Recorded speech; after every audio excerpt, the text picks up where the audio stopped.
You are most welcome in online classes. You are with Shyam Sundar sir. Dear friends, today we shall study William Wordsworth Tintern Abbey. प्रिय विद्यार्थियों, आज हम William Wordsworth की जो poem है Tintern AB को पढ़ेंगे और अबाउट पोइम पढ़ेंगे और इसकी जो सिलेक्टेड लाइन्स हैं जो अधिकांश टीजीटी, पीजीटी या अन्य कॉम्पिटिशन्स में आती हैं उन लाइनों के बारे में हम पढ़ेंगे. Tintern Abbey. Tintern Abbey William Wordsworth की एक महत्वपूर्ण कविता है जो लिरिकल बैलेड से ली गई है और यह लिरिकल बैलेड की अंतिम कविता अर्थात 23 नंबर पर है. और इसमें टिंटन एबी में कवि एक टिंटन एबी जो वहां के जो रूम्स हैं जो वाई नदी के तट पर हैं उनके बारे में डिस्क्रिप्शन कर रहा है, उन प्राकृतिक दृश्यों के बारे में, वहां की भू आकृतियों के बारे में. और कभी जो फर्स्ट टाइम होता है जो 1793 में पहली बार वहां गया था, फिर इसके बाद 1798 में वह पुनः टिंटन एबी पहुंचता है और जो पहले की स्मृतियां होती हैं कभी उनको याद करता है और इसके पश्चात उन स्मृतियों के साथ इस पोइम को आगे बढ़ाता है. तो फ्रेंड्स, इस पोइम में आज हम लाइन टू लाइन अध्ययन करने नहीं जा रहे, लेकिन इस पोइम के बारे में पॉइंट टू पॉइंट पढ़ेंगे जो टीजीटी, पीजीटी के लिए सिलेक्टेड पॉइंट्स हैं. और इस पोइम के जो वेरी इंपॉर्टेंट स्टैंजास हैं जो कंपटीशंस में आते हैं उनके बारे में हम अध्ययन करेंगे. Main points about poem. The poem Tintern Abbey was published in the first edition of. तो स्टूडेंट्स ये बताना कि टिंटन एबी सबसे पहले जो फर्स्ट एडिशन जो पब्लिश हुई थी आखिर कब और किस में हुई है, तो वही है लिरिकल बैलेड्स जो 1798 में आया था. What is the last poem of lyrical ballads. Lyrical ballads की अंतिम पोइम कौन सी है? Tintern Abbey. The complete title of the poem is.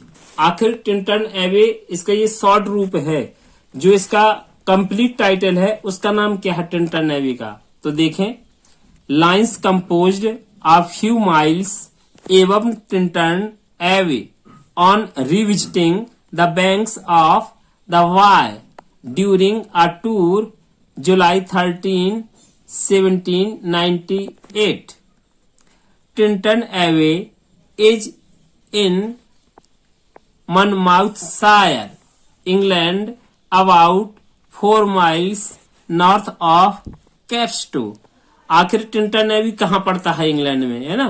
तो ये मनमाउथशायर है, वहां पड़ता है जो इंग्लैंड से लगभग यानी कह सकते हैं मनमाउथशायर से जो इंग्लैंड में है वहां से 4 मील की दूरी यानी कैप्स्टो में पड़ता है. Here the Wye is an important river of England and Wales. और यहाँ पर जो है इंग्लैंड की सबसे महत्वपूर्ण जो नदी है जो इंग्लैंड और वेल्स के बीच में है जो बहती है वो है वाई नदी, या कह सकते हैं टिंटन एबी जो स्थित है वो वाई नदी के तट पर ही स्थित है. Tintern Abbey was composed on the bank of Wye river. This poem is. आखिर पोइम कैसी पोइम है देखते हैं. A dramatic lyric. ये पोइम एक ड्रामेटिक लिरिक है और जो किसमें कंपोज्ड की गई है? In blank verse. It is regarded an autobiographical poem. इसे एक ऑटोबायोग्राफिकल पोइम माना जाता है. Tintern Abbey shows poet's love for nature in 4 stages. Sensuous stage, spiritual stage, moral stage and divine stage. 4 stage में यानी इसमें टिंटन एबी में प्रकृति के प्रति प्रेम कवि का दिखाया गया है. Who was with Wordsworth when he visited the upper bank of the Wye. जब टिंटन एबी या वाई यानी नदी जो बहती वहां घूमने जाते हैं जब वर्ड्सवर्थ जी, तो उनके साथ में कौन होता है? his sister Dorothy।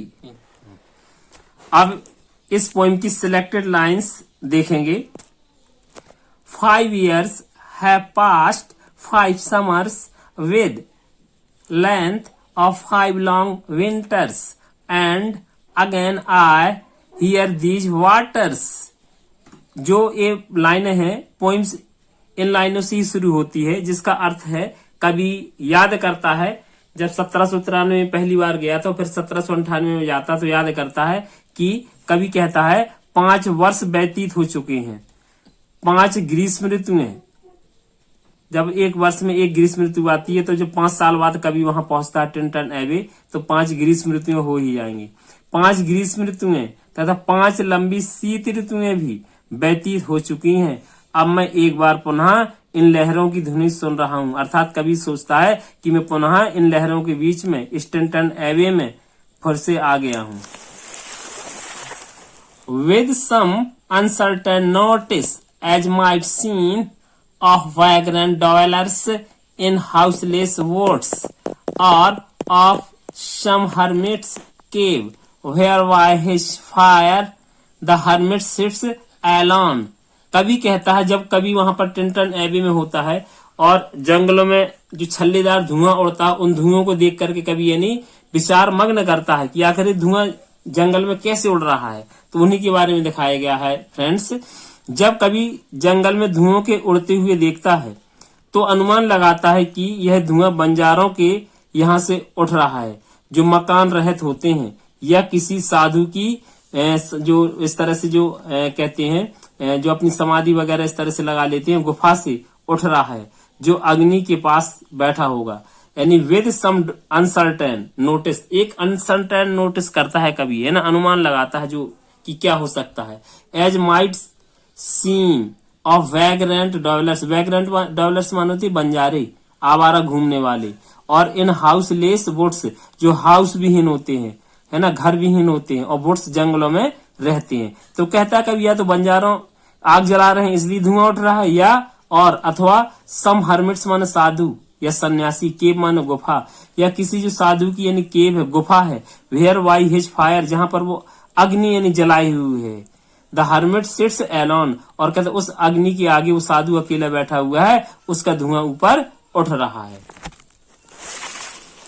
These beauteous forms through a long absence have not been to me, as is a landscape to blind man's eye। कवि कहता है कि प्रकृति के ये सुंदर दृश्य मेरे लिए इन 5 वर्षों की लंबी अवधि तक यहाँ से अनुपस्थित रहने के बावजूद भी इस प्रकार निरर्थक नहीं रही जिस प्रकार किसी अंधे के लिए कोई प्राकृतिक दृश्यावली होती। अर्थात कवि का कहने का मतलब है जब कवि पहली बार टिंटन एबे घूमने जाता है और इसके बाद लंदन में रहता है तो यहाँ की जो स्मृतियां होती हैं उसे सुखद अनुभूति देती रहती हैं। तो वही लेखक कह रहा है दीज ब्यूटियस फॉर्म्स, जो प्रकृति के सुंदर नजारे हैं, आकर्षक यानी क्या ब्यूटियस फॉर्म्स हैं, दृश्य हैं, थ्रू अ लॉन्ग एब्सेंस, कहते यदि मैं एक लंबे समय तक अनुपस्थित रहा, have not been to me, मैं यहाँ नहीं रहा, लेकिन फिर भी एज इज अ लैंडस्केप, यहाँ की जो भू दृश्यावलियां हैं, टू ब्लाइंड मैंस आई, कहते लेकिन वैसे नहीं रहा जैसे अंधी व्यक्ति के लिए प्राकृतिक दृश्यावली होती, बल्कि मेरी आंखों में इनकी दृश्य, इनके प्रतिबिंब में बनते रहे हैं।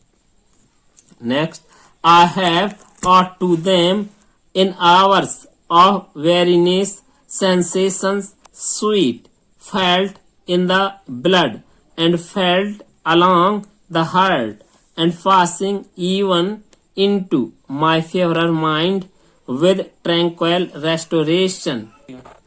और इसका अर्थ जो है वर्षवर्ष जी कहते हैं मैं इन प्राकृतिक दृश्यों का ऋणी हूँ क्योंकि इनको याद करके अपने रक्त तथा अपने हृदय में सुखद अनुभूतियां महसूस की हैं। इन सुंदर दृश्यों की स्मृति ने मेरे मन को अधिक शुद्ध करके उसमें प्रविष्ट होकर मानसिक शांति की स्थापना की है। नेक्स्ट देखेंगे, I trust to them I may have owed another gift of aspect more sublime that blessed mood in which the burden of the mystery in which the heavy and weary weight of all this unintelligible word is lightened। यानी कवि कहता है कि मेरा विश्वास है कि इन दृश्यों की स्मृतियों ने अधिक उच्च प्रकार का एक और उपहार भी मुझे दिया है। वह उपहार है सुखद चित्तवृत्ति, जिसमें इस संसार के रहस्य का बोझ, इस गूढ़ दुनिया का भारीपन तथा उकताने वाला बोझ हल्का हो जाता है। अर्थात कवि कहना यही चाहता है, आई ट्रस्ट, कहते मुझे पूरा विश्वास है क्योंकि मैं इस प्रकृति का क्या हूं, कहता आई मे हैव और टू अनदर गिफ्ट, कहता है मुझे यानी प्रकृति का एक दूसरा उपहार मिल गया, और मैं उसका ऋणी हो गया। क्यों? क्योंकि कवि याद करता है कि जब फर्स्ट टाइम आता है तो कवि में क्या होता है, एक लड़कपन होता है, जो वहां के झरने होते हैं वहां पर फुदकता है कवि, जो वहां की चट्टाने होती हैं वहां पर चढ़ता है कवि, जो वहां के पेड़ होते हैं वहां पर झूलता है कवि। लेकिन कवि कहता है जो लड़कपन वाला जो प्रकृति प्रेम था मेरा, वो तो अलग हो गया, लेकिन दूसरी जो चीजें हैं वो मुझे प्राप्त प्रकृति से हो गई हैं। That serene and blessed mood in which the affection gently lead us on until the breath of this corporeal frame and even the motion of our human blood। कवि कहते हैं विलियम वर्ड्सवर्थ जी कि इन टिंटन एबी के प्राकृतिक दृश्यों ने मेरे अंदर शांत एवं सुखद चित्तवृत्ति उत्पन्न की है, जिसमें स्मृति चित्र हमको स्नेह पूर्वक आगे की ओर ले जाते हैं। कवि कहता है कि जब तक हमारे शरीर में सांस तथा शरीर में रक्त प्रवाह रहेगा तब तक, कहते हैं, मनुष्य इस प्रकृति से सुखद अनुभूति प्राप्त करता रहेगा। We are laid asleep in body and become a living soul। कवि कहता है हम शरीर रूप में सोए हुए होते हैं, है ना, एस्लीप होते हैं हम बॉडी से, लेकिन हमारी आत्मा जागृत होकर दृष्टा बन जाती है। लेकिन कहता है and become a living soul, हमारी आत्मा जीवंत रहती है, जागृत रहती है ना। इस तरह से जो हमें सुखद अनुभूतियों की अनुभूति कराती रहती है। और ये 8वां यानी हमारी जो पंक्ति है, या थोड़ा सा यानी जो लघु लाइन है इनको देखेंगे। Nature never did विट्रे the heart that loved her TISS her privilege. प्रकृति के लिए यहाँ हर आया है, और कवि कहता है विट्री माना होता है धोखा देना। कहते कवि कहता प्रकृति कभी अपने प्रेमी को धोखा नहीं देती, क्योंकि यहाँ वर्षवात जो होते हैं वो वर्ष पर बन जाते हैं, नेचर के प्रकृति के पुजारी बन जाते हैं। तो वही कहते हैं कि ऐसी यानी प्रकृति हमारी जो है कभी अपने ऐसे प्रेमी को कभी धोखा नहीं दे सकती है ना, हमेशा सुखद अनुभूतियों का एहसास कराएगी। यह उसका विशेष गुण होता है, क्योंकि कहता है टिस हर प्रिविलेज, ये उसका क्या होता है, विशेष गुण होता है प्रकृति का। When thy mind shall be a mansion for all lovely forms, the memory we as a dwelling palace। William Wordsworth ji अपनी बहन डोरोथी को सलाह देते हुए कहते हैं कि तुम्हें गहन सुख प्राप्त होगा, है ना। कहते हैं कि तुम्हें क्या होगा, कहते मैंसन, है ना, बहुत बड़ा हवेली भी होता है, फॉर अ लवली फॉर्म्स, है ना। कहते जब आप इन खूबसूरत दृश्यों को देखेंगी, टिंटन एबी की प्रकृति की, है ना, जब तुम्हारा दिमाग प्रकृति के भव्य दृश्यों की स्मृतियां बन चुका होगा, है ना। कहते the memory be as a dwelling place, dwelling place माने होता निवास स्थान है, रहने का स्थान। कहते तुम्हारी मेमोरी क्या बन जाए, तुम्हारी माइंड की, यानी, है ना, मेमोरी स्मृति। कहता है प्रकृति की दृश्यों की क्या बन जाए, यानी कि एक मेंशन बन जाए। ओह देन इफ सॉलिट्यूड और फियर और पेन और grief should be thy portion with what healing thoughts। और कभी अपनी बहन डोरोथी से कहता है कि यदि तुम्हें अकेलापन, भय, शारीरिक पीड़ा, शोक से मानसिक कष्ट हो तो प्रकृति के मनोहर दृश्य तुम्हारे इन कष्टों को दूर करेंगे। अर्थात डोरोथी के लिए एक कवि यानी इसमें सलाह दे रहा है कि प्रकृति एक ऐसी चीज है जो हमें सांसारिक दुखों से निजात दिला सकती है। I so long a worshipper of nature, I there came unwearied in that service। कभी अपनी बहन डोरोथी से फिर कहता है कि मैं बचपन से प्रकृति का पुजारी रहा हूं, है ना। आई सो लॉन्ग यानी एक लंबे समय से, अर्थात बचपन से ही। आई वर्शिपर ऑफ नेचर, मैं प्रकृति का पुजारी रहा हूं। और यहाँ यानी टिंटन एबी में उत्साह पूर्वक, है ना, अनवेरिड मानो तो उत्साह पूर्वक, इन दैट सर्विस, और प्रकृति पूजन के लिए आया था, प्रकृति की सेवा के लिए मैं आया था। और इस तरह से कवि अपनी बहन को सलाह देता है कि प्रकृति से हमें जो हार्दिक आनंद मिल सकता है, आत्मीय आनंद मिल सकता है, वो और कहीं से नहीं। इस तरह से ये विलियम वर्ड्सवर्थ के यानी जीवन में जो टिंटन एबी पोइम होती है, ठीक, उनके जीवन को बहुत प्रभावित करती है। और यहाँ तक विद्वान लोग कहते हैं, स्कॉलर्स कहते हैं कि जो प्रकृति की प्रेम उनका विलियम वर्ड्सवर्थ जी के जागृत हुआ है, वो इसी पोइम से यानी जागृत हुआ है। और यही कारण है कि अधिकांशतः हम पोइम देखते हैं कि उनकी पोइम नेचर पर ही यानी उन्होंने लिखी हुई हैं। तो आशा करता हूं फ्रेंड्स कि ये आपको जो मैंने लाइंस पढ़ाई हैं और जिसके पॉइंट्स बताए हैं आपको पसंद आए होंगे। अगर आपको पसंद आए हो तो आप हमारे इस चैनल को यानी लाइक भी करें, सब्सक्राइब करें, और दूसरों को भी लाभ मिले तो इस वीडियो को दूसरों तक यानी शेयर करें। थैंक्स।